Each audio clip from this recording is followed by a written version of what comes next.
उत्तर प्रदेश की 25 बड़ी खबरें।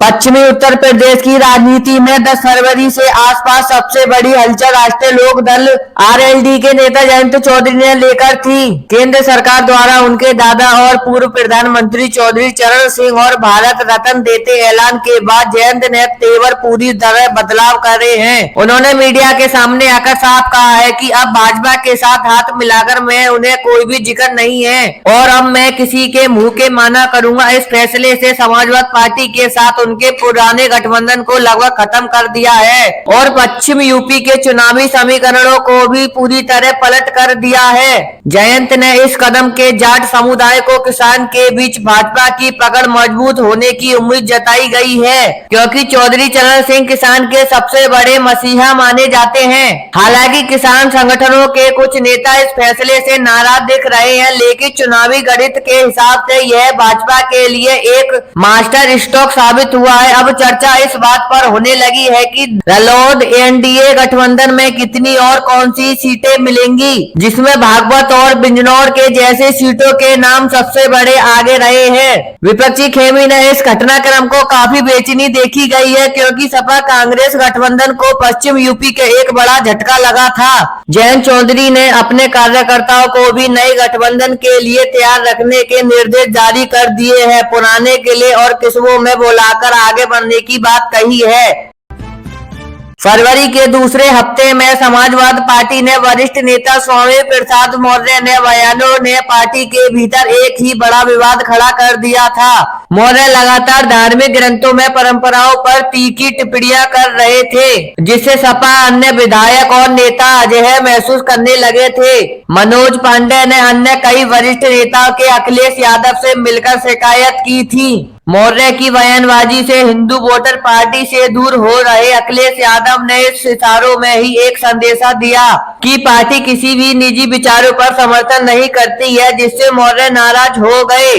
वे पिछड़ों और दलितों के हक की बात कर रहे थे, लेकिन पार्टी के भीतर इसे अनुशासन के रूप में देखा जाने लगा। 10 फरवरी के आसपास यह चर्चा तेज हो गई थी। स्वामी प्रसाद मौर्य अब ज्यादा ही समाजवादी पार्टी में नहीं रुकेंगे और जल्द ही कोई बड़ा फैसला ले सकेंगे। उन्होंने सोशल मीडिया पर भी अपने दर्द को जरिए कर शुरू कर दिया था कि उन्हें पार्टी में उचित सम्मान नहीं मिल रहा है। इस खींचतान की वजह से सपा पीड़ित पिछड़े दलित संख्याओं के नारे पर भी सवाल उठाने लगी। क्या पार्टी बाकाई पिछड़ों को साथ लेकर चल रही है? भाजपा ने इस स्थिति में फायदा उठाते हुए सपा को राम विरोधी और पिछड़ों को राम विरोधी बताना शुरू कर दिया, जिससे चुनावी माहौल और गर्म हो गया है। उत्तर प्रदेश की 10 राज्यसभा सीटों के लिए होने वाले चुनाव को लेकर 10 फरवरी के आसपास भाजपा ने अपनी रणनीति को अंतिम रूप देना शुरू कर दिया है। भाजपा ने 7 उम्मीदवारों के नाम लगभग तय कर दिए थे, लेकिन चर्चा 8वें उम्मीद को लेकर भी तय, ताकि विपक्ष के वोटों में सेंध लगाई जा सके। मुख्यमंत्री योगी आदित्यनाथ ने और प्रदेश के अध्यक्ष भूपेंद्र चौधरी ने लगातार विधायकों के साथ बैठक कर रहे थे, ताकि किसी भी प्रकार की क्रॉस वोटिंग को रोका जा सके। भाजपा का मुख्य लक्ष्य यह था कि वे अपनी संख्या बल के अधिक सीटें जीतकर विपक्ष खासकर समाजवादी पार्टी को मनोवैज्ञानिक रूप से कमजोर कर दे। इस बार चुनाव को लोकसभा चुनाव से पहले भी सेमीफाइनल के तौर पर देखा जा रहा था, जहां विधायकों की वफादारी की परीक्षा होनी थी। विपक्षी दलों में अपने विधायकों को एकजुट रखने की चुनौती दी है, क्योंकि चर्चा की थी कि कई सपा विधायक भाजपा से संपर्क में है। भाजपा ने अपनी सूची में सामाजिक समीकरणों का पूरा ध्यान रखा है। विधायक भाजपा से संपर्क में है। भाजपा ने अपनी सूची में समाजवादी पार्टी समीकरणों का ध्यान रखा है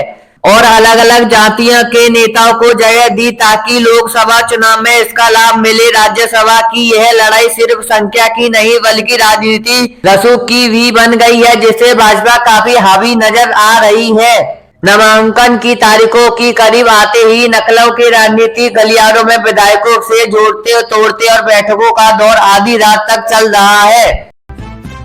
फरवरी के इस समय राहुल गांधी की भारत जोड़ो न्याय यात्रा पर उत्तर प्रदेश में प्रवेश करने वाली थी और इसकी तैयारी को लेकर कांग्रेस कार्यकर्ताओं पर भारी उत्साह था। 10 फरवरी के आसपास कांग्रेस नेता ने यात्रा के रूट को लेकर सपा के साथ समस्या बैठना शुरू कर दिया है ताकि अखिलेश यादव भी इसमें शामिल हो सके। यात्रा का उद्देश्य यूपी के युवाओं को बेरोजगार और किसानों के मुद्दे को उठाकर भाजपा सरकार के खिलाफ माहौल बनाया था।